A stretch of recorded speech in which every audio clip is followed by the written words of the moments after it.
In today's video, I will test the best YouTube trading strategy created by Quantum Trading Strategy with the goal to find out its true win rate after 100 trades. This strategy has multiple ways of using it. In this video, I'm only going to be testing 2 of them. The creator mentioned that this strategy works perfectly well on the price of a Bitcoin USD on a 15-minute time frame. So the main indicator this strategy is based on is called Divergence for Many Indicators V4 by Lonesome the Blue. This tool is very popular, it's got over 13k likes.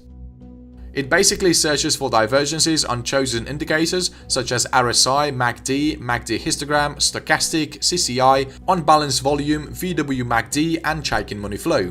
It checks following divergences for 16 pivot points, that is in the last 100 bars for each indicator. For positive divergence, it first checks if closing price is higher than the last closing price and the indicator value is higher than previous value. For negative divergence though, it first checks if closing price is lower than the last closing price and indicator value is lower than previous value. Before we start using this indicator, we need to make some adjustments.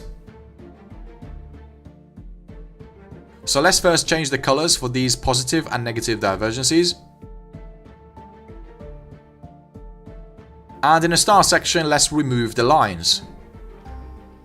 Okay, so if there is a positive divergence found in the price action, this is considered as a buy signal. And if the indicator spotted a negative divergence, this is also a sell signal. And just by looking at these signals, we can tell that the indicator is not really accurate. But don't worry, we're not going to be using this indicator on its own. So for our first method of using divergences, we need to add another tool to our chart that's called STC. STC indicator, a better MACD by Sean KM. Let's access its settings and change the length from 12 to 19 and the fast length from 26 to 27. So here are the conditions for entering a long trade. First, the indicator has to find a positive divergence. By the way, it doesn't really matter how many indicators are shown on a label. And second, the STC indicator has to be green color and the line needs to be pointing upwards. By the way, if the STC hasn't caught up by the time the indicator issued a buy signal, we can wait another 2 candlesticks for it to catch up. A buy order will be placed at the close of our trigger candlestick. The stop loss will be set at the recent swing low. The creator of the strategy hasn't mentioned anything about the profit target, so we're just going to place it at 1.5 times the risk.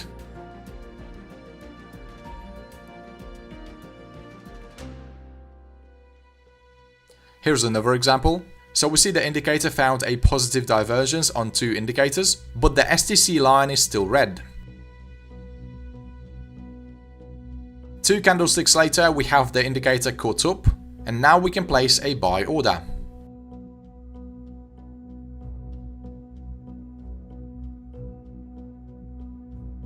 Alright, now let's understand the rules for short trades. First, the indicator has to find a negative divergence. Second, the STC must be red and the line needs to be pointing downwards. And again, if the STC hasn't caught up by the time the indicator found a negative divergence, we can allow another 2 candlesticks for it to catch up. Our stop loss will be set at the recent swing high. And we're going to be targeting 1.5 times the risk. Here's another example. So here we see the indicator found a negative divergence, but the STC indicator hasn't caught up yet. So we waited another 2 candlesticks and the indicator caught up.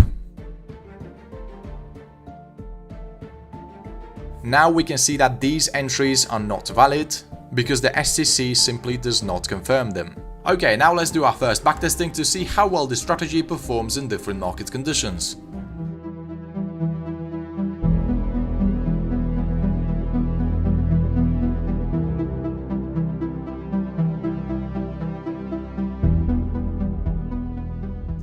So the backtesting is finished, and as we can see, we started with $1,000 and we were risking 2% of our account in order to make 3.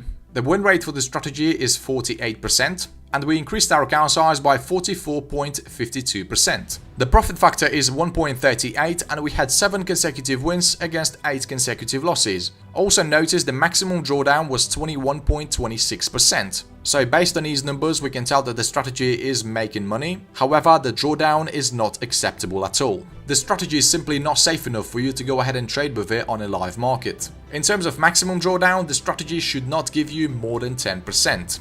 Okay, now let's move on to our second method. For this method, we need to remove the STC and add an exponential moving average to the chart. Also, let's change its length from 9 to 200 and make the indicator a bit more visible. And the goal behind this strategy is simple. You basically want to be entering a trade when the price action is making a pullback into 200 EMA. Okay, let's understand the rules for entering a long trade. First, the price action must be in an uptrend, which means it's moving above the 200 EMA. Second, we need to have a pullback into the moving average. Third, the indicator has to find a positive divergence. Also, the trigger candlestick must be closed above the 200 EMA. Our stop loss will be set at the recent lowest price or at the closest level of support. And for this strategy, we're also going to be targeting 1.5 times the risk.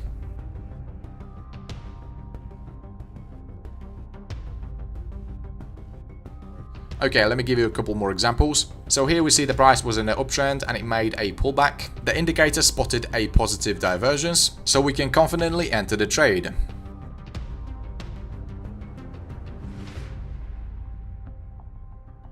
Right after this trade, we had another signal.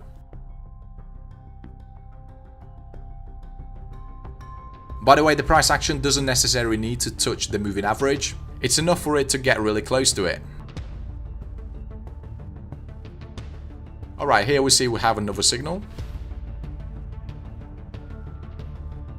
Okay, now let's understand the short positions. First, the price action must be in a downtrend. Second, it has to pull back into 200 EMA. By the way, I forgot to mention the line must be pointing in the direction of the trend. So for short trades, it has to be pointing downwards. Third, the indicator has to find a negative divergence. Once we have these rules met, we can place a sell order at the close of our trigger candlestick. Our stop loss will be set at the recent swing high or at the closest level of resistance, and we're going to be targeting 1.5 times the risk.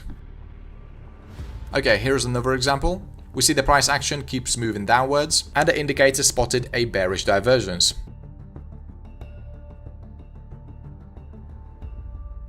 Okay, I hope you have understood the rules. Now let's see if this strategy is any better than the first one.